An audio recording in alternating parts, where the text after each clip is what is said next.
മഹാലക്ഷ്മി സീരിയലിൻ്റെ പുതിയൊരു എപ്പിസോഡിലോട്ട് എല്ലാവർക്കും സ്വാഗതം.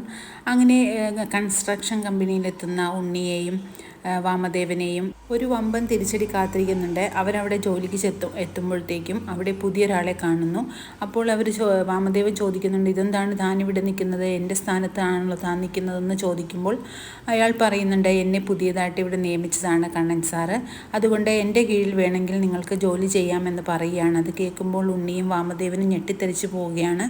അങ്ങനെ വാമദേവൻ അത് സീമന്തിനെ അറിയിക്കുന്നുണ്ട്. അങ്ങനെ സീമന്തിനിയും ആകെ വെപ്രാളം പിടിക്കുന്നുണ്ട്. ഇനി എന്ത് ചെയ്യും, എല്ലാം അവളുടെ കസ്റ്റഡിയിലായതിനു ശേഷം നമ്മൾക്ക് ഒരു ജോലിയും കൂലിയും ഇല്ലാതെ ഇനി നമ്മളുടെ ജീവിതം എങ്ങനെ മുന്നോട്ട് പോകുമെന്നൊക്കെയുള്ള ഒരാവലാതി സീമന്തിനിക്ക് ഉണ്ടാകുന്നുണ്ട്. അതുപോലെ തന്നെ ഉണ്ണിയും കരുണയോട് ഇതെല്ലാം പറയുന്നുണ്ട്. കരുണ ഇത് കേൾക്കുമ്പോൾ കലിയടക്കാനാകാതെ പൊട്ടിത്തെറിക്കുന്നുണ്ട്.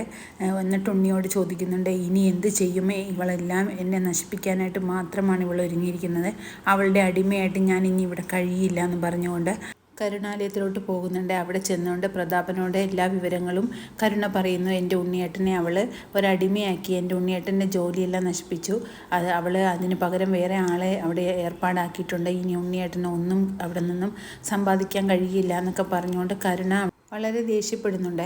പക്ഷേ പ്രതാപം പറയുന്നുണ്ട്, മോളെ നീ അങ്ങനെയൊന്നും പറയരുത്, നമുക്ക് എന്തെങ്കിലും ഒരു തീരുമാനമുണ്ടാക്കാം, അവളുടെ കഥ കഴിക്കാൻ വേണ്ടി ഞാനും വാമദേവനും കൂടെ ഒരു ഗൂഢാലോചനയൊക്കെ നടത്തുന്നുണ്ടെന്ന് പറയുന്നു.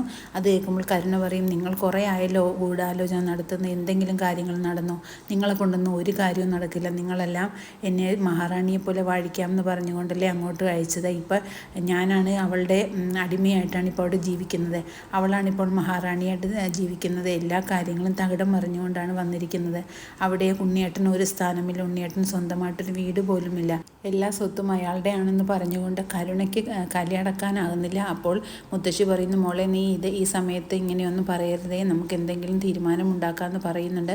പക്ഷേ കരുണയ്ക്ക് അതൊന്നും കേട്ടിട്ട് ഒരു സമാധാനമില്ല. എൻ്റെ ഉണ്ണിയേട്ടനെ അവൾ അടിമയാക്കിയെന്ന് പറഞ്ഞുകൊണ്ട് കരുണ ആകെ കൂടെ കിടന്ന് ചാടുകയാണ്. അങ്ങനെ പ്രതാപൻ ഒരു തരത്തിൽ അവളെ സമാധാനിപ്പിച്ചുകൊണ്ട് തിരിച്ച് കമലേശ്വരത്തോട്ട് വിടുന്നുണ്ട്. പക്ഷേ കരുണ പറയുന്നുണ്ട്, ഞാൻ ചെന്ന് കഴിഞ്ഞിട്ട് അയാളോട് ഞാൻ നല്ല 4 വർത്തമാനം പറയുന്നുണ്ടെന്ന് പറഞ്ഞുകൊണ്ട് കരുണ അങ്ങോട്ട് പോവുകയാണ്.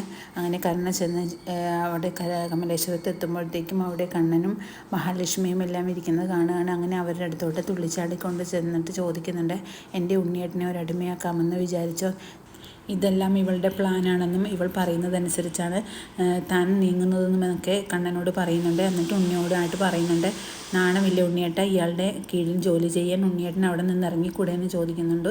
അപ്പോൾ കണ്ണൻ പറയുന്നു, അത്ര നാണക്കേട് കൊണ്ടാണ് നിൻ്റെ ഉണ്ണിയേട്ടൻ അവിടെ നിൽക്കുന്നതെങ്കിൽ എത്രയും പെട്ടെന്ന് അവിടെ നിന്ന് ഇറങ്ങിക്കോളൂ, എനിക്ക് ഒരു നിർബന്ധവുമില്ല, അവിടെ തുടർന്ന് നിൽക്കണമെന്ന് പറയുകയാണ്. അത് കേൾക്കുമ്പോൾ കരുണയും ഉണ്ണിയും ദുർഗയും എല്ലാം ആകെ ഞെട്ടിത്തെറിച്ച് പോകുന്നുണ്ട്. അങ്ങനെ ഒരു ത്രില്ലിംഗ് ആയിട്ടുള്ള എപ്പിസോഡാണ് ഇനി വരാനിരിക്കുന്നത്. പുതിയൊരു എപ്പിസോഡിനായിട്ട് നമുക്ക് കാത്തിരിക്കാം.